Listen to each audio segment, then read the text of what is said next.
Alright, another day, another ride. So share ko lang sa inyo guys yung another product by Reverse, Shangri-La Diffuser by Reverse.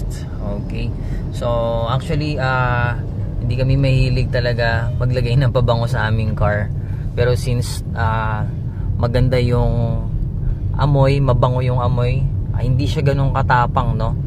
Okay, so amoy siya ni Macy's. Ayan, masarap, mabango. Okay, so itong Shangri-La, bagong labas nila to. Subukan nyo, baka magustuhan nyo.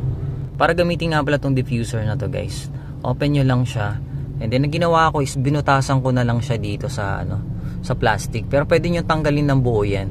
Okay, so para konti lang yung papatak, so konti lang din yung inopen ko, binuksan ko, binutas, I mean.